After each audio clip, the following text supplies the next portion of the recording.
Hello students, welcome to online classes of Babu Shobaram Kala Mahavidyalaya Alwar. I am Dr. Gayatri Yadav, Associate Professor in Geography, and we are doing the second paper of BA Part 2. हम BA Part 2 का second paper Human Geography मानव भूगोल कर रहे हैं और जो topic हम ले रहे हैं वो है प्रोसेस ऑफ अर्बनाइजेशन, नगरीकरण की प्रक्रिया। नगरीकरण की प्रक्रिया हमने पिछले कुछ लेक्चर्स में की है।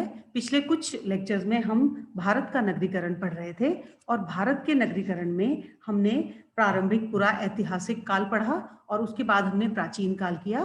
और आज हम जिस काल को डिस्कस कर रहे हैं नगरीकरण की प्रक्रिया के लिए वह है मध्यकाल एवं वर्तमान काल, मॉडर्न पीरियड। तो मध्यकाल को पहले हम देख लेते हैं। मध्यकाल, जैसा कि हमने पिछले लेक्चर में पढ़ा था, मध्यकाल का की समयावधि है 13वीं शताब्दी से लेकर सन 1850 तक। तो ये जो मध्यकाल था इसमें देश में भारी अराजकता रही।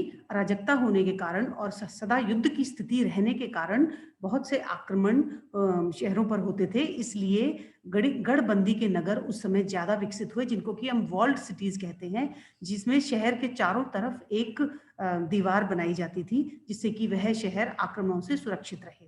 पृथ्वीराज के समय से देश में भारी अराजकता रही, विदेशी आक्रमण होते रहे, नगरों का ह्रास होने लगा। मध्यकालीन नगर गढ़बंदी के नगर या वॉल्ड सिटीज बन गए। उसके बाद मुगल काल में यानी 16वीं शती में अकबर के शासन काल में पुनः व्यवस्था कायम हुई, जिसके बाद जनता थोड़ी सी सामान्य रूप से रहने लगी। अकबर के समय फतेहपुर सीकरी आदि के निर्माण कार्य हुए। शाहजहां ने दिल्ली को पुनः बसाया, आगरे में ताजमहल का निर्माण कराया।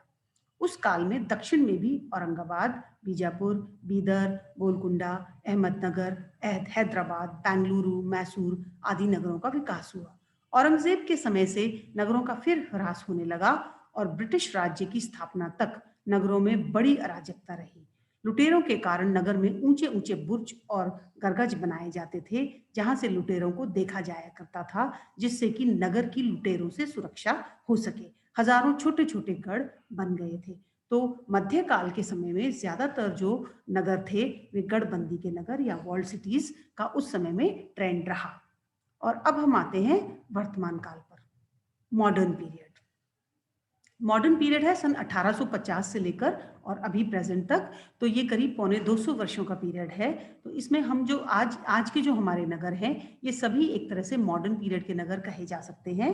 भारत में नगरों के विकास का वर्तमान काल 19वीं शती के मध्य से प्रारंभ होता है। अंग्रेजों ने चेन्नई और कोलकाता में अपने कार्यालय बनाए। कोलकाता को राजधानी भी बनाया गया। मुंबई का भी विकास होने लगा। तब से भारत में नई जागृति आरंभ हुई और अर्बन ट्रेंड या अर्बनाइजेशन बहुत तेजी से उस समय से आरंभ हुआ। उद्योगों की ओर पुनः दृष्टि उठी। सन 1854 में मुंबई में सूती वस्त्र उत्पादन की प्रथम मिल स्थापित की गई।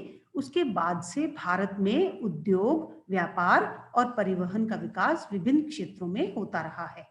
अंग्रेजों ने पहले अपने निवास स्थान समुद्री तट पर सूरत, चेन्नई, मुंबई, कोलकाता आदि नगर बसाए थे, क्योंकि अंग्रेजों को आवागमन के लिए पोर्ट्स की या पत्तन शहरों की आवश्यकता थी।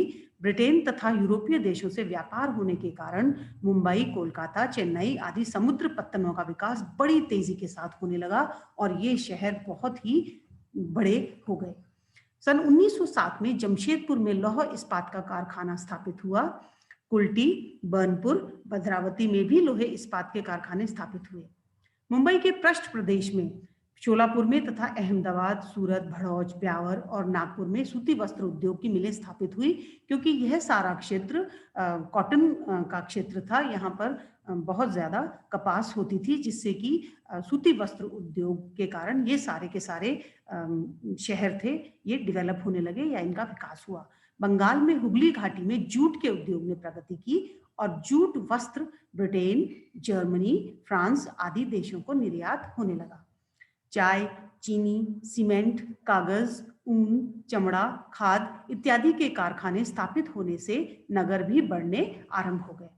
सन 1911 में दिल्ली को पुनः भारत की राजधानी बनाया गया। तब से इसका विकास दिन प्रतिदिन बढ़ने लगा। प्रांतों की राजधानियों में भी सरकारी कार्यालय, पुलिस स्टेशन, शिक्षा केंद्र, डाकघर और बाजार स्थापित हो गए। ब्रिटिश सरकार भारत में अपना स्थायी राज्य स्थापित करना चाहती थी। उसने सैनिक सेवा के लिए बहुत सी छावनियों या कंटोनमेंट्स के नगर बसाए, क्योंकि उनको अपनी सेना के लिए सुरक्षित स्थानों की और अपना सामान रखने के लिए सुरक्षित शहरों की आवश्यकता थी, इसलिए उन्होंने छावनियों का विकास किया। विभिन्न प्रांतों में ग्रीष्मकालीन राजधानियां बनाई गई, क्योंकि अंग्रेज ऊंचे अक्षांशों से आए थे और उनको गर्मियों के समय में, ग्रीष्म ऋतु में उनको मैदानी भागों में बहुत गर्मी लगती थी, इसलिए उन्होंने ग्रीष्मकालीन राजधानियां बनाई पर्वतों में, जैसे शिमला, नैनीताल, दार्जिलिंग, शिलोंग, पंचमढ़ी, आबू, उटकमंड आदि।